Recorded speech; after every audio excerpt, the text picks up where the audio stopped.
One of the game's best scorers suffered one of the game's ugliest injuries on the game's biggest stage. Kevin Durant went down with one of those random no one touched me lower leg injuries during the second round of the 2019 NBA playoffs. The Golden State Warriors would label it a calf injury. Timetable for the return was sketchy. KD would reluctantly make his return in Game 5 of the 2019 NBA Finals, but it unfortunately was short-lived. This time, KD's calf told his Achilles, enough is enough. Now Durant is expected to miss the entire 2019 NBA season with a torn Achilles. But will he?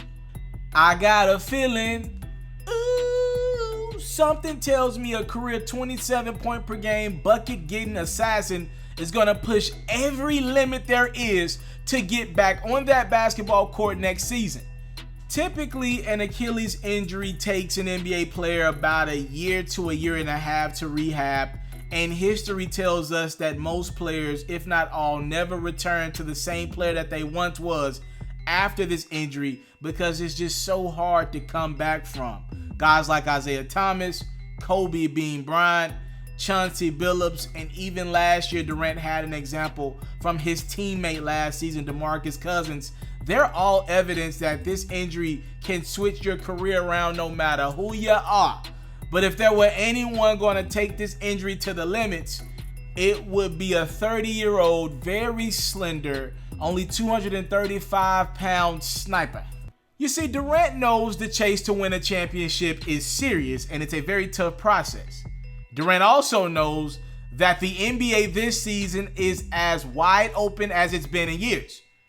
With the league full of dynamic duos and deprived of super teams for the first time in a long time, this is the year where a lot of teams believe that this is their chance, this is their season, that they're one streak away from getting to the NBA Finals. Legacies are on the line. LeBron is searching for ring number 4. Kawhi is looking for ring 3 and back-to-back championships. Giannis is searching for his first.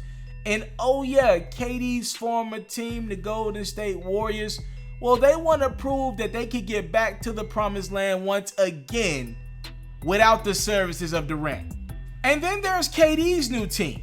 With Kyrie, DeAndre Jordan, and Kevin Durant agreeing to join an already rising Brooklyn Nets team, you know it is killing KD on the inside to miss an entire season, especially year number 1. To not be there for his new teammates as they face new challenges for the first time as a collective, as they figure out how to win on the road, who takes the last shot, and everything else that's needed to be an elite championship level team in the NBA. If KD does try to risk his future by making another too early return, it could be very well the last time he makes a risky decision like this. The ramifications could be severe, the injuries are starting to pile up on that body, and the years are dwindling down. The question is, this time around, who has the power in Durant's life to convince him that this is a marathon and not a one-year sprint? You get that right, KD. Who can help KD this time around make a selfish decision to his teammates, but an unselfish decision for his body and his longevity of his career? I came from nothing, but I want everything God has for me. I interview celebrities. I talk sports. I still represent the culture. I got the kids, they are now tuned in. Yeah, we locked in right now, Mr. Mr.Taliaferro. Mr.Taliaferro. Mr.Taliaferro. Mr. Taliaferro. Shout out to Mr.Taliaferro. You're watching Mr.Taliaferro TV. Mr. Taliaferro TV. Here with the triple B's, you can't do nothing but win.